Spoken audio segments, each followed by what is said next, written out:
All right, hello, Patreon supporters. Or no, wait, this is not a Patreon episode. Never mind. Is it? Maybe It is not. I don't know. It's a No, between this is a Between Seasons episode. All right.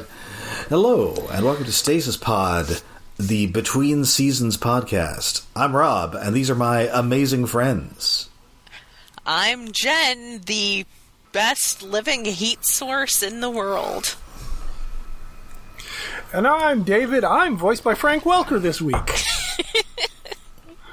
And yes, for this episode, we are going way back into the annals of Marvel animation.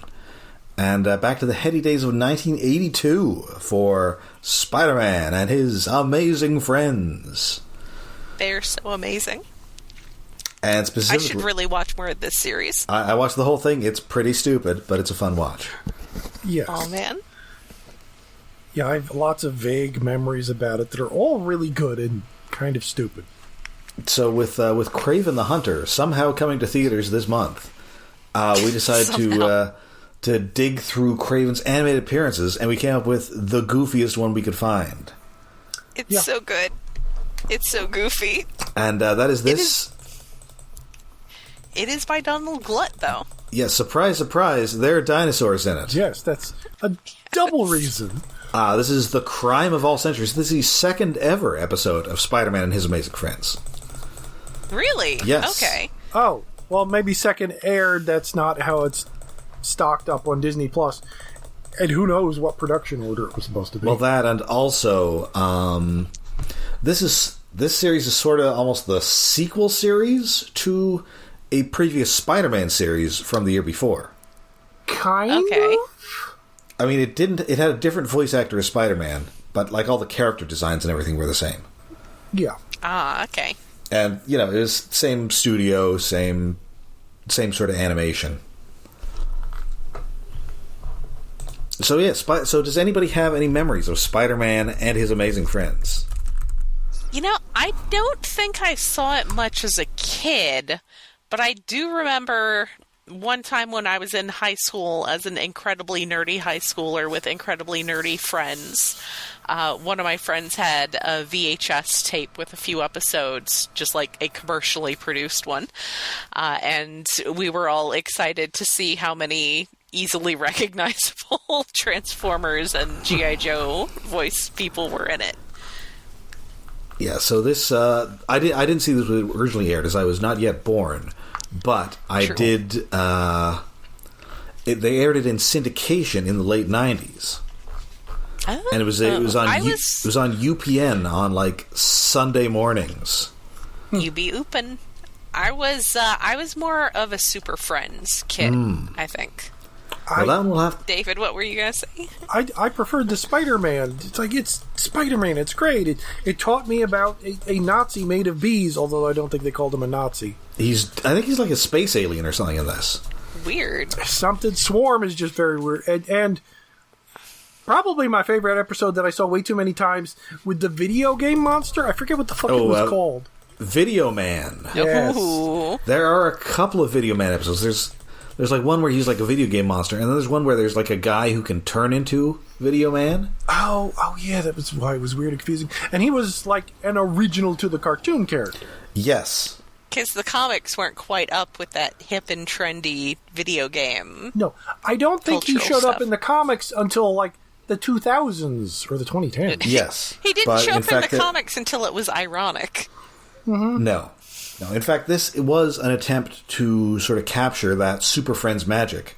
Because ABC had Super Friends, so NBC wanted their own Super Friends, so they had Amazing Friends. So it was going to be Spider-Man, Iceman, and the Human Torch. But there were rights issues with the Human Torch, where they'd sold the rights to do a Human Torch thing to somebody else, which is also why he was replaced by Herbie in the 70s Fantastic Four cartoon, and not because they were worried about kids setting themselves on fire. Oh, okay. Good to know. Good to know. I am... Why would you sign off only him? That's weird. I mean, the Thing had his own solo cartoon. Thing makes more sense. I do think that we we really need to have Herbie in the Fantastic Four movie, played by Frank Welker, doing that voice. Gotta hurry up and get in there. Well, apparently he will be like a physical puppet. I think he is going to be in the movie, yeah. Herbie we know that Herbie is in the movie. Yes. But we don't know that it's Frank Welker doing, like, his Slammer voice. Yeah. Scooter/Game Boy voice. Yes. So instead, they replaced the Human Torch with a new character, Firestar.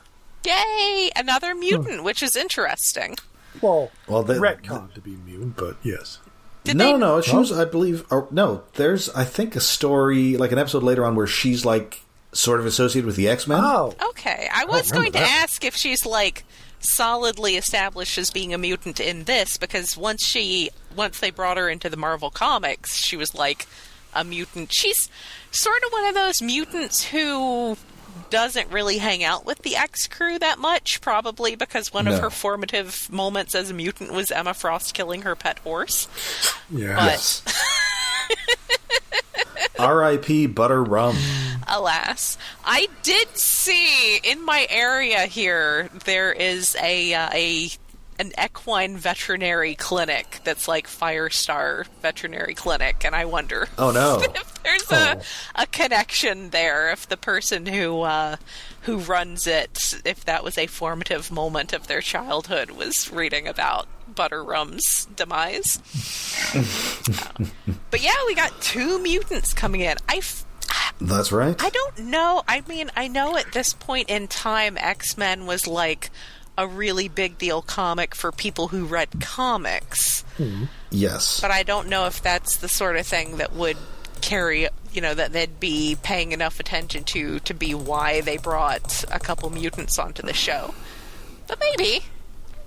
Well, apparently, like, Marvel was, like, very heavily involved with the making of this. Yeah. So, they knew that, this X-Men thing, it's getting hot, so we should tie it in with this Spider-Man thing. Yeah. So yeah, our voice cast, we got Dan Gilvezan as Spider-Man, which is why Spider-Man sounds like Bumblebee. He just sounds exactly, if you just imagine G1 Bumblebee saying Spider-Man things, that's exactly what you get here. Uh-huh. And speaking of Transformers, Iceman is Frank Welker doing the Freddy voice. A little more like Golly G, I think. Yeah. It's a little higher, like maybe slightly nasally. A little more energetic, yeah. Yeah, he's definitely, it's different acting, but you can absolutely tell 100% that it's Frank Welker. Mm-hmm. Oh, yes. It's, like, Welker does a lot of voices, but he kind of does some more than others. Yeah, and this is his what I think of as his just a guy voice. The one that's it's also pretty close to his speaking own voice. Yes, that's right. It's the one that's closest to his speaking voice. And voicing Firestar is Kathy Garver. Okay. She was on that show Family Affair. If anybody watched Family Affair. No. Nobody watched Family Affair. Fudge is Family Affair. I mean, she's been in a bunch of stuff. She was on, a bunch of like '60s TV. She was in. She had like a small role in the Ten Commandments, so she's been around. Huh. Okay. Okay. That was their stunt casting. Yes. And Aunt May, who is fairly prominent on this series, voiced by June Foray. Ooh, nice. A legend of voice acting. Voice acting legend, just died a couple of years ago, well into her 90s. Yeah, at an extremely old age. 99. Yeah. Huh. As Chuck Jones once said, June Foray is not the female Mel Blanc. Mel Blanc is the male June Foray. Yes, she did. She had Rocket J. Squirrel and Rocky and Bullwinkle. That's right. And she was, I believe, usually the witch from the Bugs Bunny cartoons. Uh-huh. And was she? I was going to say, was she the original Magica De Spell in the old... Yes, she was. Yeah, in DuckTales. And she's the little girl in that Frosty the Snowman cartoon. Yep. She's Cindy Lou Who. She was playing like little girls, I think, well into her 80s. Yes, she was always either little girls or really old ladies. Yes. Or occasionally Rocky the Squirrel, who was male. Yes, occasionally males with high-pitched voices. So yes, absolute legend.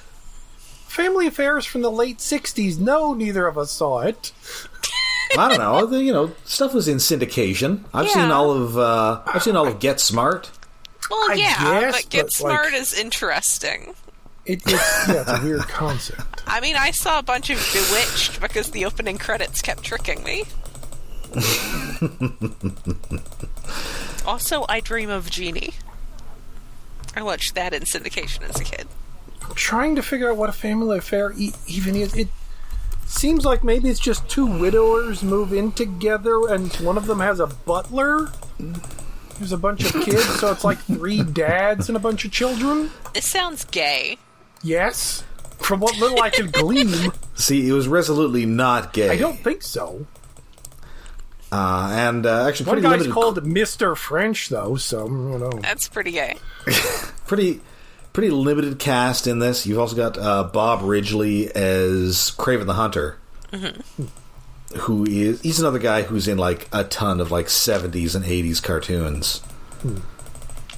He was in the Centurions. He was General Ross in the like contemporary Hulk cartoon. Did a lot of TV. You've heard him in things. Yes. Who's voicing his sidekick, Mr. Skeleton, or whatever the hell his name is? Oh, another Transformers actor, actually. That's Johnny Hamer, who best known in live action as Zelmo Zale on MASH, and he was also Swindle on Transformers. Oh, nice. Appropriate. Because it was confusing, because there were a couple of moments where I would almost swear him and Kraven had the same voice actor, because it sounded too close. And notably, this is before Kraven was got his official handbook profile in the 80s, which told people that he was Russian.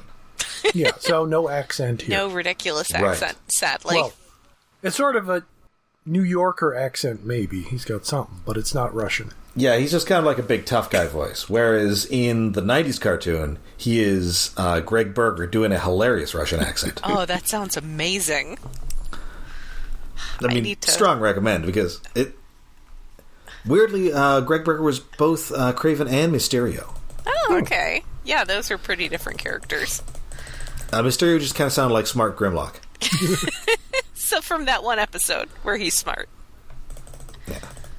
So anyway, the concept, the conceit of this show is that Peter Parker, Bobby Drake, alias Iceman, and Angelica Jones, alias Firestar, are all ESU students, Empire State University. Mm-hmm. I guess Bobby is working on his accounting degree. Yes. And I'm not sure if we ever actually found out what Firestar is studying in the comics, even. Because she's also in university in, like, New Warriors, but I don't know if they ever mentioned what she's studying. I feel like Sean McKeever would know this, because he likes Firestar a lot. This is entirely possible. But sadly, not available for me to hit up on Blue Sky with that question at the moment.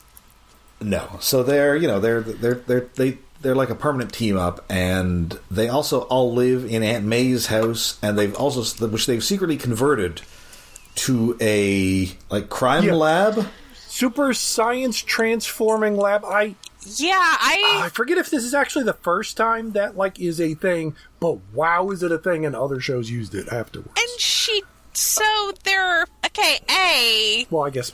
Come on, why are you charging your basically adopted son rent? That's not cool. Well, I get the feeling that I can see his friends, but come on. Also, I feel like turning your apartment into a science lab is gonna kill your deposit. That's gonna just you're not getting that deposit back. I guess it's sort of like the Bat Cave, but the Bat Cave on an apartment budget. Where did you get the money for this, Pete? Although I can kind of see Pete insisting, "Oh, my friends are moving in to this apartment. Aunt May owns it. I'm also going to pay your rent, Aunt May." That's a very Pete thing. Yes. Yeah, I could see him doing that just to be like civil about it, just to be nice about it. Yes. And of course, I would be remiss if I did not mention that they also live with an adorable dog, Ms. Lion. Yes. Whose dog is this, and what is the point of this dog? I mean, the point of this dog is that the Super Friends had a dog and or a monkey, so our guys also have to have a pet. It's got ribbons in its hair. It's clearly Aunt May's dog that just wanders Apparently into the apartment. It's Firestar's dog. Firestar's dog. I was gonna say it could be Firestar's dog.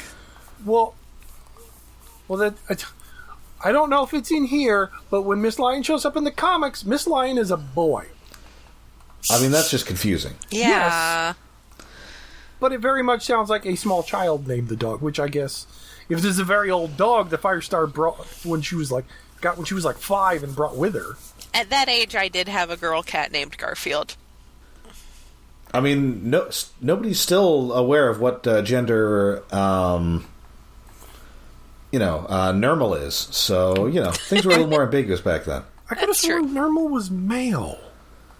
Well, is Nermal is male, but Nermal is voiced in a very feminine style on the show. Because Nermal's a kitten. Yes. I mean, maybe it's sometimes hard to find out. I don't know. This seems like a Jen thing. It can be a little tricky. I've gotten very good at it, but it does stump people sometimes.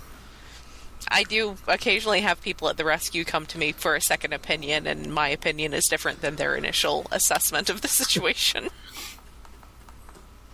I always assumed Nermal was like a dwarf cat or something. I never assumed kitten, because kitten means bigger ears and the triangle of a tail. Anyway. He's a kitten. Yeah. Yeah, Yes. I don't know why Miss Lion is here.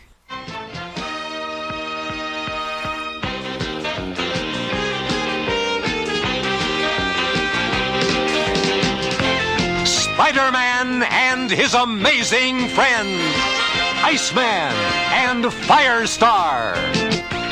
Anyway, so I mean, he was here because kids love pets, and he can have hilarious mishaps.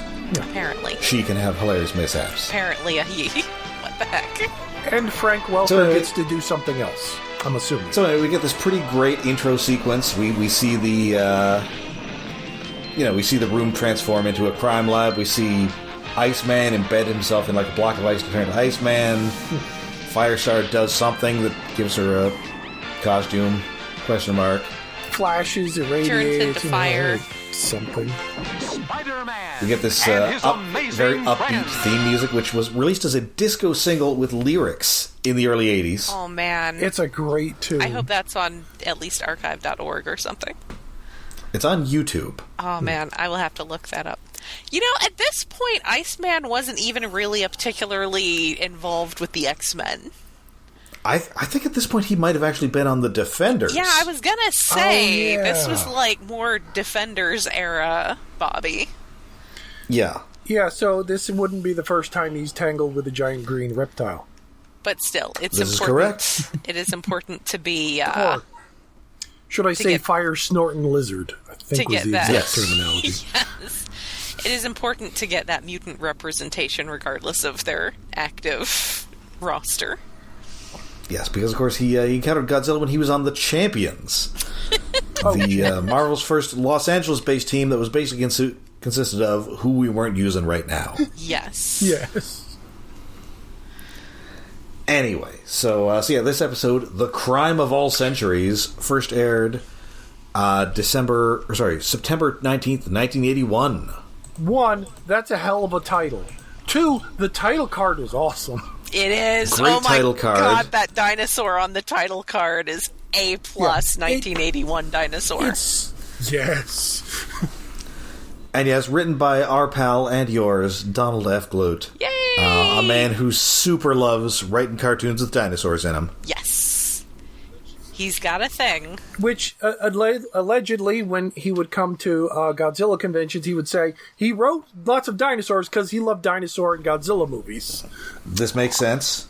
Like, half the episodes he wrote of Transformers is like, are the Dinobots there? Yeah, I'm rewriting a Godzilla movie. I'm going to say this one's going to have a smog monster in it. So we open with the city in flames. You got fighter jets. You got a giant, weird-looking dinosaur monster. It's breathing fire. Totally not Godzilla, though, because it's got, like, big, different spikes that are different shapes. Yes. Yes, it's... I'm not sure if it's supposed to be more like Yongari or Gomez. Wait, Gomez? Gomez from Ultraman, wait, no, that was from Ultra Q. Anyway, it's a modified Godzilla costume. Oh, okay. Yeah, it was from Ultra Q. And there's a very specific way the sort of foot comes into frame and crushes a car. Yep. Because this is a movie. I wonder if that's a reference to Bambi versus Godzilla. Maybe. What? Did that exist, or did it come after? I can't remember when that was. I think Godzilla vs. Bambi is from, like, the 70s. Yeah, but I thought it was, like, the late... Wait, what year was this cartoon? 1981. 81. Okay. Yeah, Godzilla vs. Bambi... Bambi meets Godzilla, 1969. Oh, 60... Oh, even older I thought. I thought it was... And I'm 100% sure that Donald Clute has seen it. Yes. Oh, fuck yes. He owns a 35 millimeter of that, I guarantee you. Or 16. Anyway, so this is indeed a film, Dinosaur Destroyer. Yes, they are actually just watching a movie. Yes. It is not just the city. I do love that opening that makes it seem like the city is getting destroyed, and then it's actually them watching a movie. And also, if you if you'll freeze frame, you get a bit of a bonus here. Is it on the marquee? You see the cast of Dinosaur Destroyer. Yes. Oh yes. And they're both Marvel characters who had become actors. Simon Williams and Karen Page. Yes. Now the Karen Page thing is more hilarious now than it was. Yeah. Because originally she just like left Daredevil and she was on like soap operas and like movies and stuff, and she was in Ghost Rider for a while. But then a few years after this, it turns out that the acting career had really gone south, and she had turned to porn. Oh no! Oh no! Why? I mean, listen, New York was a lot seedier back then. I'm not sure that, but yes, I don't know that we'd see Spider-Man and pals wandering out of a Times Square porno theater. Probably not. Not altogether. Just sitting there next to Travis Bickle. Although hilariously, there is a early 70s Spider-Man comic where Peter and Gwen talk about going to see I Am Curious Yellow. Okay. Which was like an erotic Swedish movie that was kind of making like the art house circuit at the time. Haven't heard it.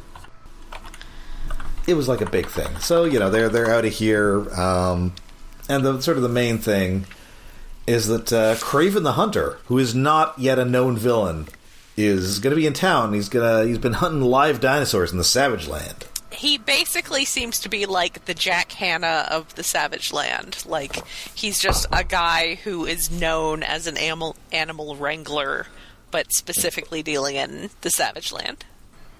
And then look out, because probably been on Letterman. Yes. But then look out, because it's 80s punks. I want to know, Yes. what officially this song is called. And they're not really punks. This is a biker gang. It's a biker gang kind. Well, they're bikers, but they're sort of like hippie dressed in a way. No, that's a biker gang thing. At that point in time, that would be a biker gang. I mean, a lot of hippies sort of transitioned into biker. Yeah. No, this is absolutely 100% a central casting biker gang, and they roll up to the tunes of the song that we know primarily as Cold Slither. Yes, these guys had like some stock background music. I don't know where they got it from, but they used it for a solid decade. Yeah. Where did it start? Is this the origin? It's probably older if it's this far back. I can't imagine that they would have this music made just for this scene and then go on to reuse it elsewhere. Like, it has to be part of some stock background music package the studio made. And I have so many questions because it's not on, like, those recent Transformers scores that came out that No. were just a lot of that Sunbow music. I need to dedicate my life to tracking down the origins of Cold Slither. Well, they note that at least if Wikipedia can be believed, they used a bunch of the sound effects from Battlestar Galactica and that 70s Buck Rogers show. Okay. I don't know if So that would include this music, though. I But now wouldn't imagine I- this is from there. I I mean, want maybe to it's know. like space disco music or something from Buck Rogers. Oh my god, can you imagine how badly I would lose my shit if I was watching an episode of Buck Rogers and that song started playing and I would just be like... you could not be with me. You could not live in my proximity because I would just be not shutting up about it for a solid week. And the crazy thing is, it isn't really like rock. It's kind of more like big band music. It's a weird mix, but it's also not like pre-synth in a way. I guess maybe it does use synth in it, but it's Yeah, I mean, we just really started using synths. Well, I mean, not just, but I think they may start to be cheap enough to be used in cartoons. And some of it's very jazzy. Like there's that whole little... Yeah. I mean, I the horns. don't know music terminology as well as I should, but there's a whole little digression that it does that's very jazzy, and this song just jump scared me.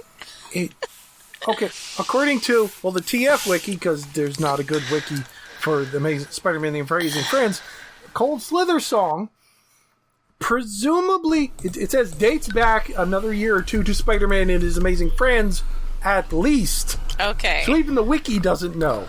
It's at least from here and probably older. I mean, like I said, I assume it's just part of some package of stock music, yeah. but yeah. I have so many questions. Well, this did have the same It's one that stands out. composer as Transformers and G.I. Joe, Johnny Douglas. Yeah. Is he still alive? I need to go talk to him. Let's see. I have bad news. Oh, no. I missed my chance. If he was still alive, he'd be 104 years old. Aw. Did I mention, I think I mentioned it possibly on the news pod, but did I mention that I got a chance to ask Michael Bell about being voice director on Kid Video? And he Nice. absolutely remembered it and had good memories of it, and apparently the guy who played Ash on there is like still working with him sometimes doing ADR stuff. Huh. So that was cool. Anyway. You have fond memories of working with Cousin Oliver? Yeah, I mean, he's probably a professional. I mean, he's still in the business. Yeah, he's still, he's still doing voice acting. He's still doing, apparently some regular role as a supporting character in Naruto. Oh, nice. So, but yes, speaking of wanting to ask people about things before it's too late, I was glad that I got a chance to ask him about that. Sadly, Johnny Douglas is taking the secrets of Cold Slither to his grave. Yes. Good and bad news, though, for research, Jen. Mm-hmm. He wrote the score for a bunch of movies, including Day of the Triffids. Ooh, I can go rewatch Day of the Triffids and see if that shows up in there. It's not in that one. I would have noticed. I would have, shot up like a dog hearing a rabbit. Just be like... Yeah, I doubt it's in Brides of Fu Manchu or some other things, but you never know. Anyway, so these bikers sort of start trying to rob the box office, and our risky business. I mean, that was okay. Sorry. Wait, risky business? He did the score for. He also did yes, apparently. Well, I thought that was Tangerine Dream. Maybe he did some instant, or maybe he just conducted it or something. Anyway, so our heroes take on these punks. Firestar melts their tires, and then Spider-Man tries to drop a giant dinosaur on them from the marquee. So they get busted pretty quickly. Good job to our heroes. And we're still talking about how there are still living dinosaurs in the Savage Land. And then we get our scene transition, which was very big at the time, much like Transformers. So I have some. I would like to argue against their claims that Kraven discovered the Savage Land. On behalf of Magneto. Hey, what about Kazar? Yes, Kazar was living there. Kazar's dad discovering it. So yeah, I don't want to hear about how Kraven discovered. He discovered the Savage Land like Christopher Columbus discovered things. Get out of there, buddy. Come on. I mean, if we're going into deep Marvel Comics lore, I can also talk about how Dante Alighieri went there. Alighieri? You know, the guy who wrote Dante's Inferno? Yeah. Yes, I know.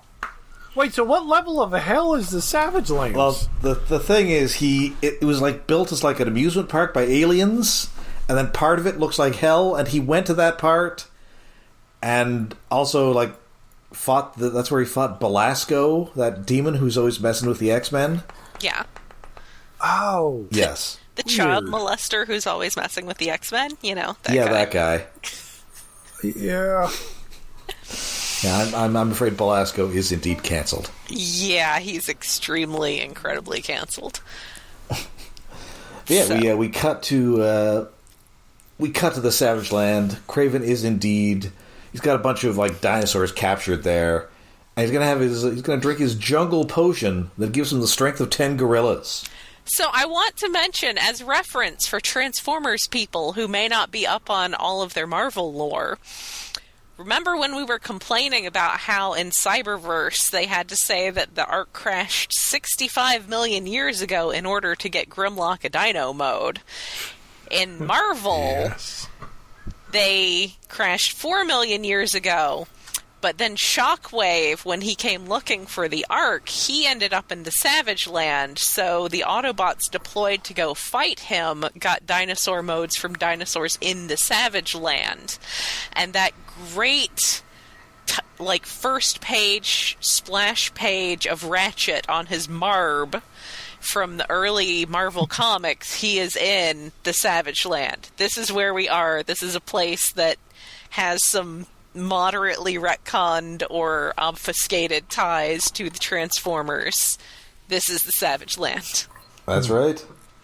It is relevant. It's got a page on the TF Wiki. So yeah, he's hanging out there with his pal Skelton, who is just a guy dressed in like khakis and a pith helmet. He's got a pith helmet. It's important. Yep. Gotta have a pith helmet. Yeah. Drinking these jungle potions, which jungle juice. Yeah, what's his jungle power potion shit? Is this his gamer substance something? What's gamer fuel? It's just some randomly fermented fruit that he's had lying around. Yeah, he's actually not super strong. He's just like, it's like when a guy gets high on bath salts. Yes. He doesn't have superpowers. He just doesn't realize that he's tearing all of his ligaments. Yeah. But no, he just like hunts down and tackles this dinosaur. This jungle Bench potion. presses it. Yeah. We get no explanation of why, what this jungle... was this something from the comics? That is 100% a thing. That's also how Kraven is 100 years old, because his parents died in the Russian Revolution. Really? Okay, I didn't realize it was that old. What the hell?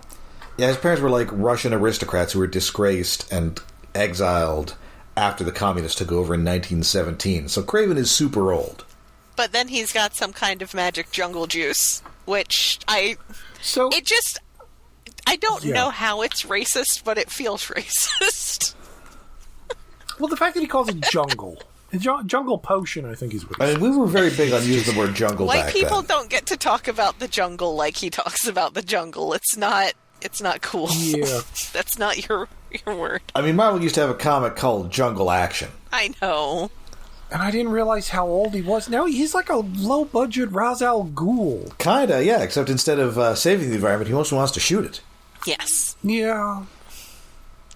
Anyway, so he's got a totally insane plan. He's going to bring He's got dinosaur eggs. He's going to bring them to New York, and he's going to use a ray that's going to accelerate their growth. And for that, he's going to need a giant ruby, and he's also going to need Firestar. Yes. This is unnecessarily complicated. This plot has too many steps. Yes. Yes.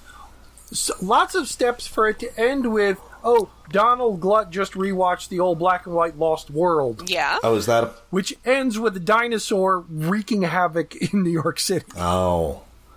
And although it's a brontosaurus. And of course, this is also punctuated by Kraven keeping a picture of Firestar, like, in his pants.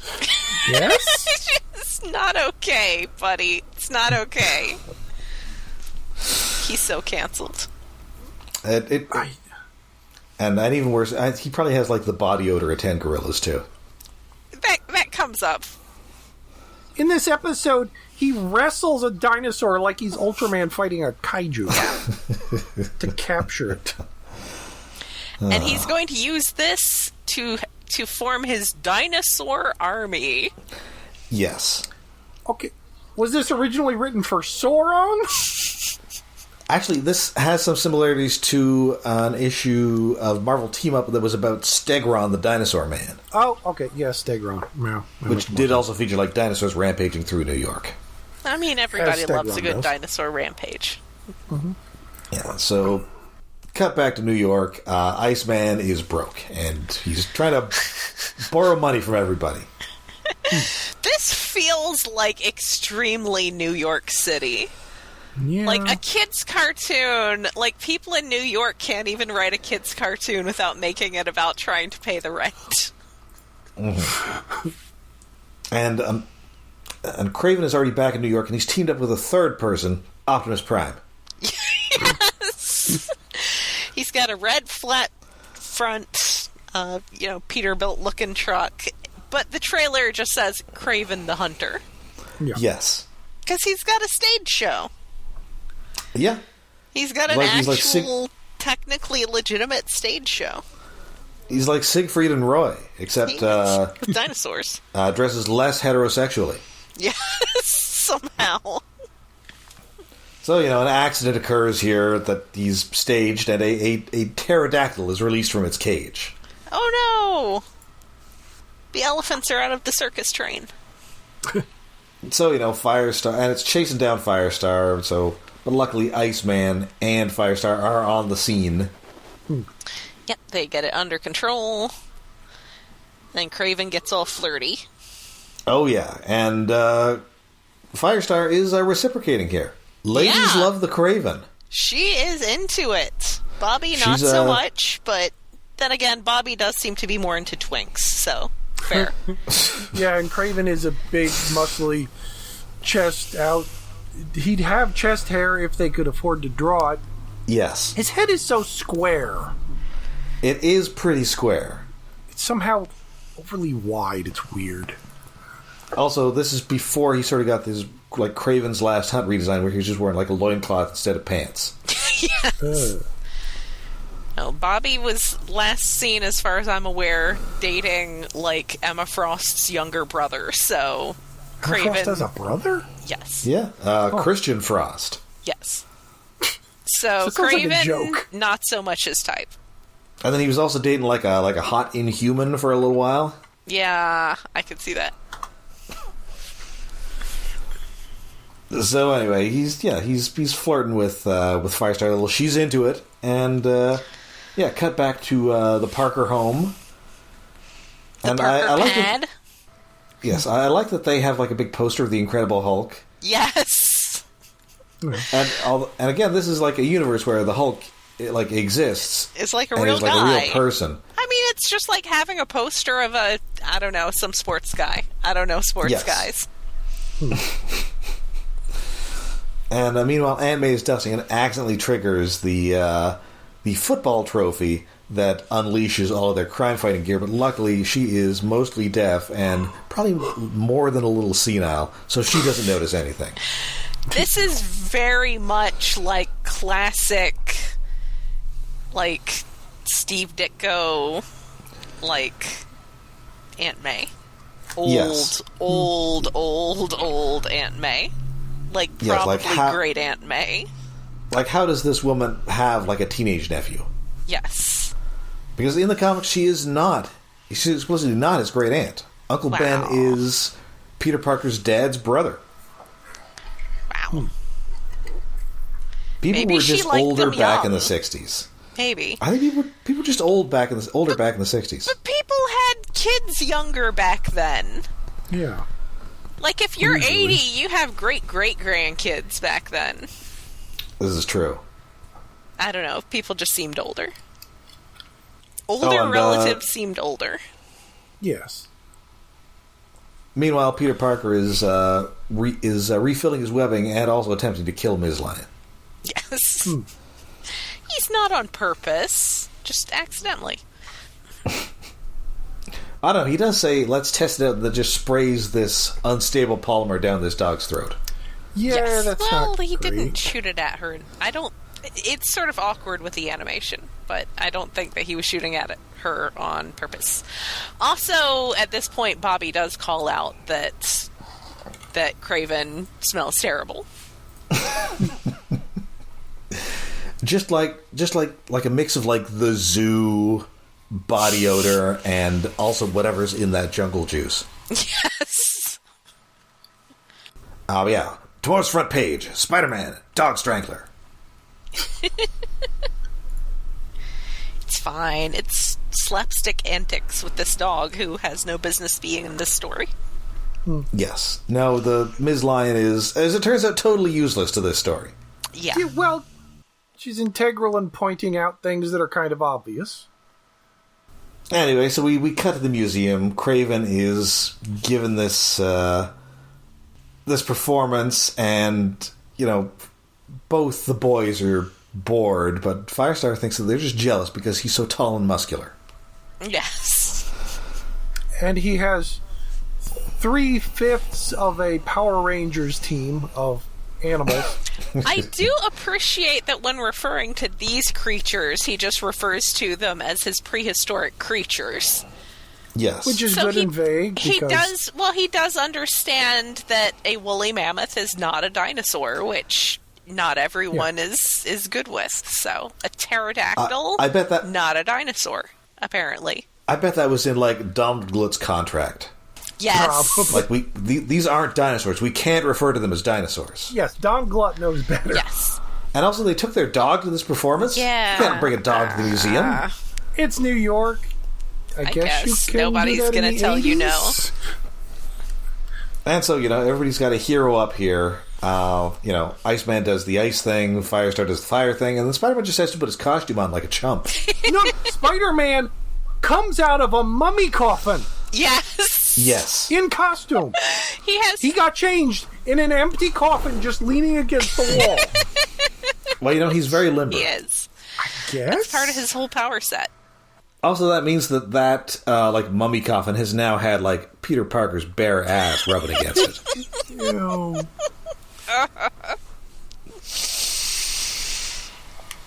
No, thank I you. mean, possible. There's no VPL in that costume. No. It's very tight. Although we have seen that in various comics that he is implausibly wearing boxers under there. Yeah, that doesn't which work. is confusing. That seems unlikely.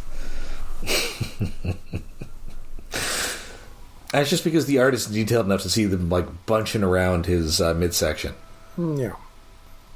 Unlike reality in the movies where they don't wear underwear, I think, sometimes. Well, Under Spider-Man you can't go to the bathroom in those things. You got to be like cut out of them. Yeah. Anyway, so yeah, they're fighting. Iceman keeps trying to put these things in like an ice cage, even though they can easily break out of them. Well, the mammoth is used to ice. Yes.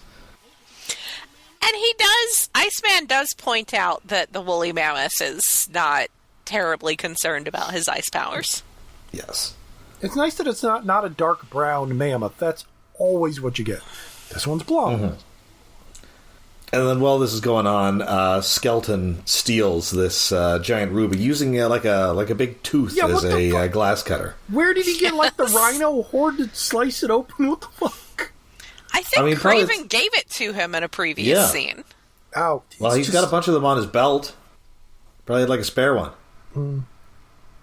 Also, do you think that's just like a lion print on his vest, or is that like an actual lion's face that he made into a vest?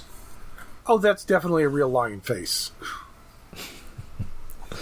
In the comics, sometimes he can shoot like beams out of the eyes. I thought what? I thought that was a thing that was made up for like the 90s Spider-Man or some nonsense. Nope. It is right from like Stan Lee, John Romita, Spider-Man. That's not So, right. Eyes where his nipples are shoot lasers. That's correct. Okay. Man, if that happens in that movie, I will go see that movie. That's your requirement. That's right. I got to see him shoot some nipple beams at Russell Crowe or whatever's going on in that movie. Anyway, so Firestar has decided that even though Kraven is, sexy, he's also evil. And so she pretty much immediately gets in this, electro net. And so she's trapped, and he's going to take her to use her to power this laser. Well, because he uses a heat-sensing boomerang. What? I didn't even notice that part. A heat-seeking boomerang. He's not boomerang. It's a real thing. That's boomerang shtick. Maybe he borrowed it. Yeah, it's a heat-sensing boomerang. It also has a freezing spray. He's well too kitted Anyway. out for how low level this scheme is. Well, I mean, this is a high level. This involves taking over a city with an army of dinosaurs. To what end? What do you mean? Just taking over a city with Because an then army you've of taken over the city, then you have the city and an army of dinosaurs. Yes. Very weird. So we have Ms. Lime doing the whole, did Firestar fall down the well kind of thing with the boys here. She's doing a Scooby to Iceman's Fred. Yeah, because she can kind of talk, and of course she's Frank Welker as well. Yes. Because surprise, Yes. surprise, and so are all these dinosaurs, I'm sure. Yes. He's getting in lots of paychecks for this. And then somehow suss out from this that Firestar is missing. Yeah, what is it, boy? Where's Firestar? Did she fall down the well? Was she captured by But Kraven after he crawled up a wall? But instead he uses an oil spray from his truck so that the dog can't follow her, so they just end up going to a pet store. Yes. Yeah, Stan's pet store, Yes! Yes. where an old gentleman in glasses comes and gives her some food. In fact, I think Stan Lee did used to do the intros to these, which they didn't keep for Disney Plus or whatever. I thought that or was syndication. Just for the 90s Spider-Man. No, he did intros for I think the Marvel Action Hour, but not Spider-Man. Oh. And that was Fantastic Four, Iron Man. And stay tuned because we'll definitely do one of those Fantastic Four episodes. Yes. When Fan and Force Stick comes around. I just have to decide if we'll do the one where the Thing raps or where the Human Torch has an R&B number. Oh, I don't want to do the R&B one. That song hurts so much. All of this sounds amazing. I don't remember the Thing rapping, and that's probably going to be worse. Hey, what time is it? It's clobbering time. Of course it's clobbering time. It's pretty bad. And also Stan Lee's wife is on it. Also as somebody with a little floofy dog. Oh. Maybe Stan just like floofy dogs? Anyway, so we now cut to New York Naval Air Force Base. Sure. Okay, Where yes. Where there's a giant, big abandoned hangar, which is supposedly like a Zeppelin hangar or something. And somehow, Kraven has built a Jurassic Park inside here. There's freaking multiple volcanoes inside an aircraft hangar in New York City. I am shocked that Donald Glut didn't make this into an abandoned movie set or something, because he also loved doing that. Yes. Yes, that would kind of make more sense than this. This is some Mysterio shit. Yeah, I just set up this jungle zone here. Or arcade, but Kraven builds volcanoes? Yeah, this is a straight up murder world. Unless it is a leftover murder world, that's the only way for this to make sense. I didn't Except build of a course we're not lab, calling I it- found one. Except, of course, they couldn't call it Murder World. No. Yeah, BS Anyway, and P. I'd have to call it Unalived World. Oh, no. No. Ah! Damn you, Deadpool. Anyway, thankfully, another aspect of the past is at this pet store. Apparently, this pet store has magazines. Yeah. I Yes. mean, there were lots of magazines back then. Magazines This is still true. exist in pet stores, I think. I don't go to that Actually- Well, yeah, but I would think there would be magazines about pets and Well, not yes. about Kraven. Although, yes, A copy of Live magazine. yes, Live magazine, the magazine for the living. And it's got a big picture of Kraven on the cover, and he's got like a fancy old airplane on the back, and thankfully, like some kind of, Miyazaki. Spider-Man's also like a big antique airplane enthusiast. Apparently? Weirdly, that's also like a Chris Claremont thing. He's also really big into old airplanes. He does like some old airplanes. At Claremont, that makes sense. He did, like, there were so many characters he made that were just pilots. Like Yeah. Madeline Pryor. Yes. Yep. And there's an issue where like Kitty Pryde goes back in time, and she just spends like a page gushing over the Spitfire. Yeah. The one where The- she and Rachel go be friends with young Queen Elizabeth. That's the one. Yes. So gay. They're girlfriends. Anyway, Kraven has kidnapped Firestar and brought her to his Jurassic Park. And there's a shot of her on the ground with Kraven standing in front of her, well, behind her as from the viewer. And my brain is like, oh fuck, that is You're the like- exact shot of Rogue's ass from X-Men. Yes, you're like, wait a minute, I've seen this shot before in the Savage Land. I've seen that shot, yeah, in the Savage Lands of a redhead. No, wasn't that at like Stonehenge Oh, maybe it I thought it was. in the X-Men cartoon? Maybe. I don't know. I'm pretty sure it was. But yes, But it's... it is a very similar composition, and I will Yes. note that Larry Houston, who was the director on like Fox X-Men and is still active on like Twitter and Yeah. at, like conventions and stuff, he was also a storyboard artist on this show as well. Ah, 'cause- there you Because go. my first question after I saw that shot, it's like, oh my god, that rogue shot is a sequel to this. Who's the storyboard artist? And I guess we know now. Yep. I mean, I can't guarantee it. I mean, No, there are probably a bunch of but- people who worked on both shows. But there's Yeah, a but. but indeed. There sure I mean, is a butt. This butt is certainly less prominent. Yes. It's less detailed. Yes. But the pose is so similar. Although I will note that the 90s a much more butt-centric decade Yes. than the 80s. It 80s were a was. boob decade. Yeah, it was. But yes, she's on the ground. It's a view of her rear. There's a man standing Triumphantly over past her. her and to the left. Like the framing of the shot is it's basically the same composition. So that's delightful. That is a delightful thing to discover. Yes. So, given what we've seen of Donald Glut's amateur photography, how much do you want to bet that there was like a draft of this script where Firestar was also in like a Jungle Girl costume at the end of it for some reason? Wow. Wow, Possibly, that seems yeah. incredibly likely, and maybe they just felt like they couldn't come up with another model, or also BS&P was like, no. Yeah. Well, I'm pretty sure there's an episode of the show where Shauna the She-Devil shows up. Ooh. Oh. Yeah, If so Glut was involved. maybe it was just they didn't want to do yet another new character model. I mean, it's far too late now, but it would be hilarious if Marvel had given Don Glut like a 6-issue miniseries set in the Savage Land. Just go crazy. Let's go for it, have fun. Although, shockingly, that episode is not written by Donald Glut. Yeah. It was written by Doug Booth, Oh, okay. who did also write a bunch of Transformers. Yes. And also, according to Wikipedia, is also Sir Douglas Allen Booth, 3rd Baronet. Ah, okay.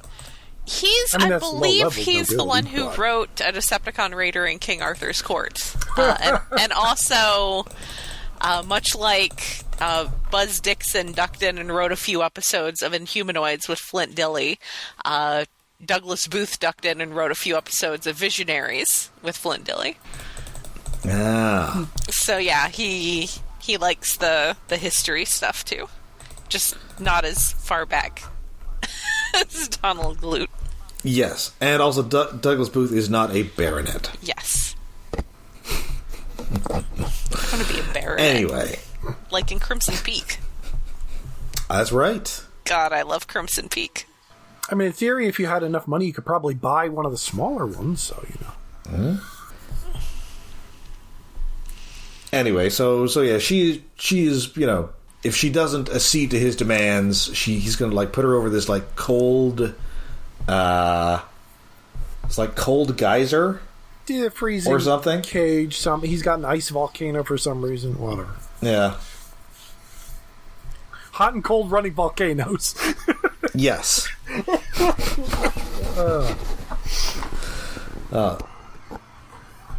Anyway, so Spider-Man and Iceman do indeed get there, and they're immediately caught. Of course. I do like how Iceman breaks into the place by freezing the door and just finger flicking it, and... Yes. I have a note about something about, on a scale of 10, it's a 12. Iceman, I think it was Iceman referring to something. Yes, and now I can't remember what he was referring to, but that's definitely a line. Yeah, it's just like, it just made me think of Spinal Tap instantly, and had to one-up Spinal Tap. Well, this is the same year as Spinal Tap, so it probably predates Spinal Tap. Oh. So I'm not entirely clear how they, you know, they just kind of get there. So I guess it's not that far out of New York City. Well, yeah, Miss Lion can smell Firestar. She smells like brimstone or something. Yeah, and also they brought Ms. Lion the whole way. Yep, so she is in peril with everyone else. She is in adorable, tiny puppy jail. Yes. Well, it is cute that, like, Spider-Man's taunting Kraven because Miss Lion is the first one caught in a lion trap or something. I was like, oh, you catch small animals. How about us? Oh, you did catch us. Shit. Oh, right, to get trapped by electricity or something. My one weakness. Meanwhile, bullets. Kraven's just chugging down more of these jungle potions. Yeah. I mean, another reason they have them in the comics is because, you know, Spider-Man's super strong. You can't just be, like, wrestling a guy who's... Yeah. Just, like, goes to the gym. And also here we see that, like, when Iceman's depowered, he's just like a guy in underpants, which means that he's just constantly shattering his own clothes. I mean, apparently. I guess that's why he's always broke. Somehow, maybe. Oh, yeah, maybe. Yet somehow that Firestar doesn't incinerate her clothes. No, it's got to be like some sort of, like, molecular control thing or something. Well, that would be inappropriate. Well, okay, that sort of makes more sense if she was originally the Human Torch. I mean, it does seem like Reed it's like Richards nonsense. Like she shifts sort of into a different form because, like, her hair is much redder as Firestar than it is as Angelica Jones. Yeah, she looks very Mary Jane. Really, She's extremely when she's Mary in her Jane. Civilian outfit. Mm-hmm. Or flammable Jean Grey. Yes. Yes. So pretty soon, you know, Firestar has to work this thing to prevent her friends from getting dunked into lava. Or And electrocuted. Yes.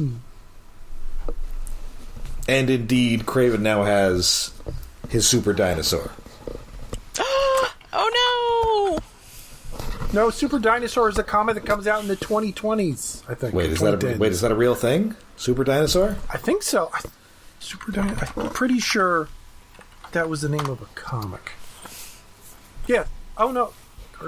Oh, I guess it was a comic first and then maybe a cartoon? Oh. Yeah, it was an Image Comics. Oh, I was going to say that sounds like a DC gimmick thing. Like when everyone was gorillas. Created by writer Robert Kirkman. Oh, Okay, I was going to say shocking. Ryan North, but okay. No, Kirkman trying to milk another idea. Ah, okay. Anyway, I don't understand why, like, the Savage Land is full of, like, already adult dinosaurs. Why can't you just get dinosaurs? So, Eggs are easier to with transport and kittens, sneak into New York City. There's like a certain window in their development where you can socialize them, which is why feral cats are usually just always going to be some degree of feral. You can sometimes get them to trust people, but they don't have that brain wiring from being handled by humans from between, like, a month to 3 months old. So I think that he probably needs these dinosaurs to be raised from eggs so he can properly socialize them. Except they are then accelerated growth, so that kind of throws a curveball on all that. Yeah. That is a little confusing. I had my theory, and I immediately broke it. I mean, we've probably already put more thought into this than Donald Glut did. It was like, Donald got... I want a dinosaur. I want a he needs a dinosaur army, and so this is the plot that we're going to have to get him a dinosaur army. Don Glut said, I mean Kraven the Hunter wants a dinosaur army. He just handed in the script dressed in, like, a lion vest and no shirt.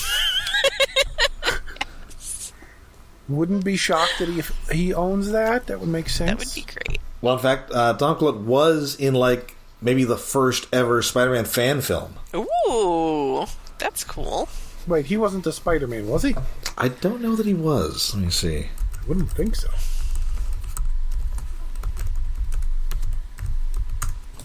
Let's see. I vaguely remember he was involved. But... No, Donald Glut does indeed star as Spider-Man. Oh, wow. Oh. Now I need to look this up. I don't know if it...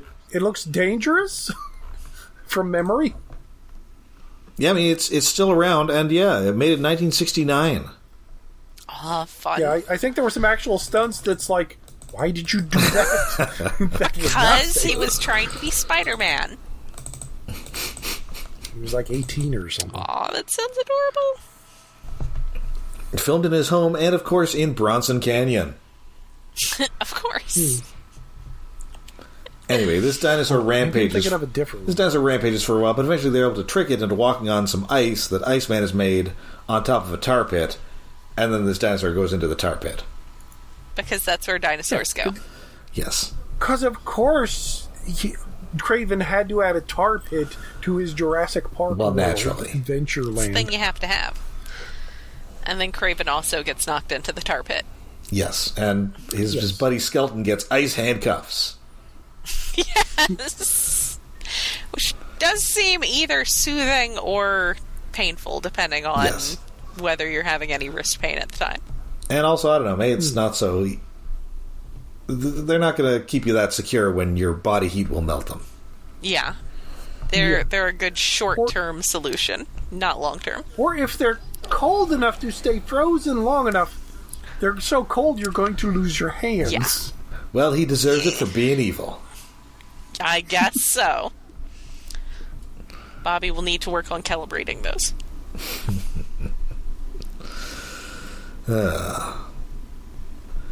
So they shrink this dinosaur back down to like infant size. It tussles. Yeah, somehow there's a reverse button, like Firestar shoots the beam, anti-particles, whatever nonsense. Yes, the T-Rex shrinks down to Miss Lion size.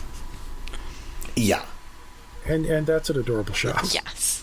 Also, when Iceman scoops, he forms a little ice scoop to scoop the little baby dinosaur out and bring it back onto the land. And it occurred to me then that Bobby is just Ice Green Lantern. Pretty much. Yeah. He just makes things that he thinks of, except instead of being green energy constructs, they're just ice. But also he has those awesome ice surf patterns. Yeah, I mean, Green Lantern could maybe do that if he wanted to. Probably. I mean, he can fly already, so I guess he doesn't really need to do that. But, Oh, and Bobby also... I think it's Bobby that has the horrible line, I lava you. Yes. Yeah, there's a lot of quipping going on here. Yes, very, very 80s jokes. Bad puns. Mm-hmm. Then what do they do after they tar? Well, then they, Kraven, is there anything left? Kraven's sent off to jail, and we're meeting with Aunt May at the airport, and she's like, "Why, Bobby? You already paid your rent." The other two gave me your part of it. Yes. It's like, oh, that's very nice. Yes. Oh, wait, I remember Bobby asking Kraven for $20 or something. Well, $50. Did Kraven actually pay him? I was writing a note. I mean, I don't think he has any pockets, so if he's got any money, he's just pulling it out of like his stretch pants. Yeah. I would say no. You don't want that. You don't want to hand that money to an old woman. I'd imagine the vest would have pockets for stuff.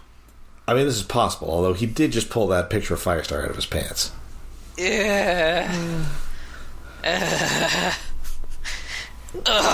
So gross. Wait, has Kraven ever been a wrestler in the comics? Because he is such a wrestler-looking dude. I mean, he wrestles gorillas and stuff, but not professionally. That should come up at some point, that he was a wrestler. And also, it would explain the look. And also, of course, women love him because he has a ton of kids. Yeah. Yeah. Which, again, wrestler. I feel like Iceman and Firestar's relationship is very closeted gay energy on Iceman's side. So fair. No, zero sexual tension between them. They're just pals. Yeah, maybe they're sort of going for something with Spider-Man, but less so. Yeah. Maybe both of them are kind of going for something with Spider-Man, but it's the early 80s. It's so vague. It's like, oh, there's a girl in the cast, so it's not three dudes living in an apartment banging each other. I still really like that someone pointed out that in, the first issue of X-Men, when Jean shows up, all the other boys are like, a girl! And Bobby's like, eh. Well, Bobby's also younger. Right. Yeah, but still. That's, in retrospect, that's pretty original, funny. Yes. In retrospect, it makes sense. The original intent was, he's too young to be interested in girls, despite being... wasn't 15 that or something. young. I mean, if your powers have manifested, unless there's something like Nightcrawler where you're just born blue, then you hit puberty. You are having puberty. So, anyway, it's just weird writing. Yeah. Anyway, this episode is goofy and fun. Yes, this whole series is pretty stupid. And I really need to watch more of this just to see this show's take on various other Marvel villains that I am interested in. I definitely have to watch the Loki episode. I need that. Watch the random ones. They're just crazy. Most of the new invented villains and Swarm are just nuts episodes. I did notice in the thumbnail that in the X-Men episode, Kitty Pryde is wearing one of her absolutely unhinged 14-year-old Sprite costumes. So that's amazing. I love that for her. Was Cyclops also Michael Bell when he shows up in this? Let's see. No, he's Stan Jones. Oh, okay. Stan Jones. Who was also he was Scourge in Transformers. Okay, huh? That's not. And Michael Bell. And he's Super Friends Lex Luthor. Oh, but yeah, I definitely need to watch all of the X-Men episodes, and I may just need to watch this entire show. Michael Bell does play Dr. Octopus, though. Okay. Oh, he's a villain. He's not often a villain. Yeah. And he was a villain in Inhumanoids, but that kind of stood out because normally he's like Duke or Cyclops in Pride of the X-Men, or, he's like a big... Or Prowl. He's like a big good guy. Mm-hmm. So it's always fun when he gets to be villains. Yeah, this is just full of, it's sort of like a transition from 70s cartoons to 80s cartoons. Yeah. Yeah. Because it's still sort of got that Hanna-Barbera vibe, but you can sort of see the action's a little harder edged compared to what's, and sort of as a preview what's coming in Transformers and G.I. Joe. Yeah. Yeah. They're still having to skirt the network censorship, but it is, it's a little more action-packed and a little less like, I don't know, Hair Bear Bunch. Yes. Because, were there really 70s action cartoons? I mean, I guess there was the other Hanna-Barbera stuff. There was, like, Oh, the yeah. Godzilla cartoon. Oh, yeah, that's true. And, like Wasn't there a Flash Gordon cartoon? There was a Flash Gordon cartoon, like Yes. Birdman and the Galaxy Trio, that sort of thing. I thought those were more 60s, but I could be wrong. I may be wrong there. I mean, maybe late 60s, I feel. Yeah. Yeah, more like late 60s. But yeah, there was... Space Ghost was kind of action. That, again, I think of as more like late 60s, maybe early 70s tops. Oh, yeah, that whereas, is like like the 67, later 70s... so. I guess Thunder the Barbarian was around the same time. Yes. So there was a little bit, but yeah, it wasn't quite what the 80s turned into, where it was, I don't know, different.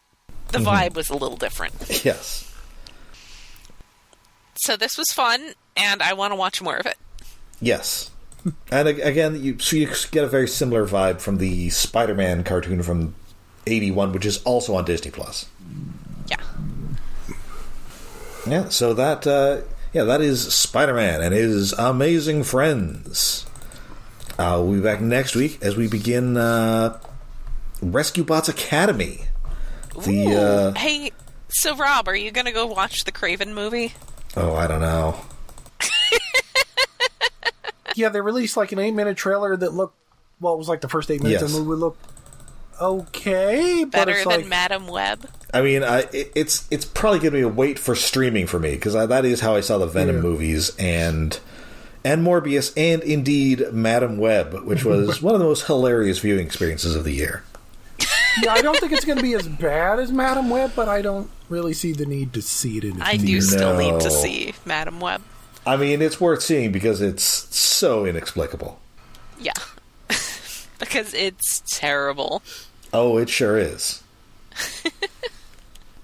And isn't the villain like some ridiculous minor side character that only you would remember from the comics? Well, I mean, he's kind of like a big-ish deal. He's like Ezekiel, who was the big guy from the J. Michael Straczynski, but he in a totally unrecognizable form. Yeah, because he wears shoes in this, doesn't he? Well, he's mostly wearing like an evil Spider-Man costume.